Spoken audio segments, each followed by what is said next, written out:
dalam rangka mengurangi ketergantungan terhadap dolar Amerika Serikat dan juga menguatkan mata uang lokal, Bank Indonesia dan Bank of Korea sepakat untuk menggunakan mata uang lokal masing-masing negara dalam transaksi bilateral pada tahun 2024. Dalam rangkaian kerjasama ini, Bank Indonesia dan Bank of Korea sendiri sudah melakukan high-level meeting sebanyak 2 kali. Dan saat ini saya berada di Nusa Dua Bali untuk turut hadir di high-level meeting ketiga antara Bank Indonesia dan Bank of Korea. Lantas, bagaimana implementasi dan hasil kerjasama tersebut? Mari ikuti saya. Bank Indonesia dan Bank Sentral Korea atau Bank of Korea baru-baru ini menggelar high-level meeting di Bali. Dalam kesempatan tersebut, Bank Indonesia dan Bank of Korea sepakat untuk mendorong penggunaan mata uang lokal dalam transaksi keuangan dan ekonomi antara Indonesia dan Korea Selatan atau yang disebut sebagai Local Currency Transaction atau LCT. Kerjasama antara Bank Indonesia dan Bank of Korea ini menjadi kerjasama LCT yang ke-6 setelah sebelumnya Bank Indonesia telah menyepakati kerjasama LCT dengan Bank Negara Malaysia, Bank of Thailand, Kementerian Keuangan Jepang, People's Bank of China, dan Monetary Authority of Singapore. Sebagai langkah awal implementasi, Bank Indonesia dan Bank of Korea sepakat untuk menyusun sebuah framework LCT dalam suatu operational guidelines.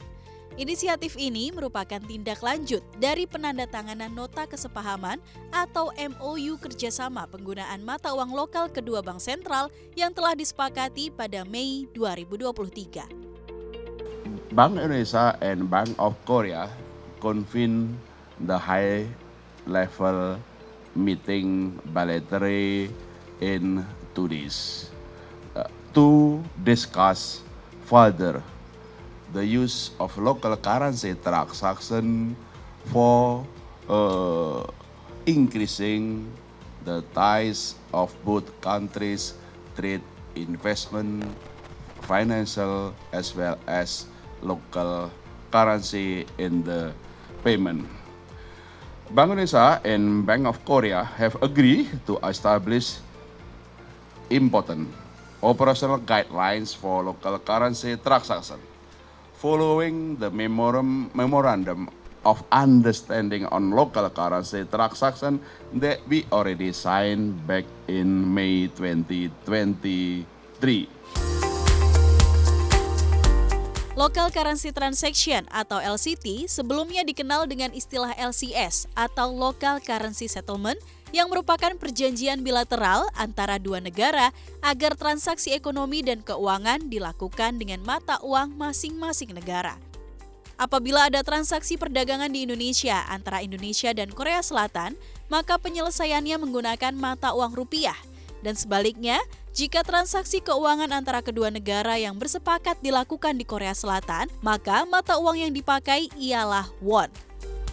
Gubernur Bank Indonesia Peri Warjio menyebut, kerangka kerja pedoman pengimplementasian LCT diperkirakan akan rampung pada 2024. Dalam implementasinya, framework LCT akan memfasilitasi penyelesaian transaksi pembayaran lintas negara di area perdagangan dan diharapkan dapat meminimalisir exposure resiko nilai tukar dan biaya bagi pelaku usaha dan pengguna lainnya. Melalui implementasi kerangka kerjasama LCT ini, Peri menyebut perdagangan antar negara dapat menggunakan kuotasi nilai tukar secara langsung yang disediakan oleh Bank Appointed Cross Currency Dealer atau ACCD, sehingga memberikan opsi bagi dunia usaha dalam melakukan transaksi perdagangan dan meningkatkan efisiensi transaksi. After implementing the framework, cross-border transaction between Korea and Indonesia can use direct quotation of the bilateral exchange rate between Korean won and Indonesian rupiah provided by appointed cross-currency dealers, the participating bank under this local currency transaction arrangement. This will present an option in bilateral transaction that improves efficiency and strengthen macroeconomic stability. Bank Indonesia and also Bank of Korea are confident this initiative will increase further the financial cooperation between Korea and Indonesia. Sementara itu, Gubernur Bank of Korea, Ri Chang-yong mengatakan kerjasama antara Bank Indonesia dan Bank of Korea akan membuka lebih lebar peningkatan kerjasama ekonomi kedua negara dan menguatkan integrasi keuangan di kawasan Asia. Ri Chang-yong juga menyebut pihaknya mengapresiasi inisiatif Bank Indonesia melalui skema kerjasama ini. But I think from a Bank of Korea's perspective, this will wide open the opportunities to enhance our economic cooperation with Indonesia, definitely, but also with more integration with the ASEAN economy.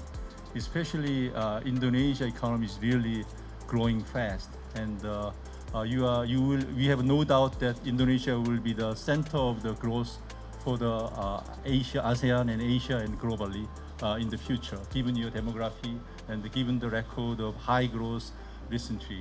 And in that sense, I think as you can see, more Korean businessmen are more interested in investing in Indonesia. You see more tourists, which is unfortunately interrupted by pandemic, but there are more people are coming to here. And then more importantly, not only trade and the tourism, but financial integration is going on, but need to be more further integrated.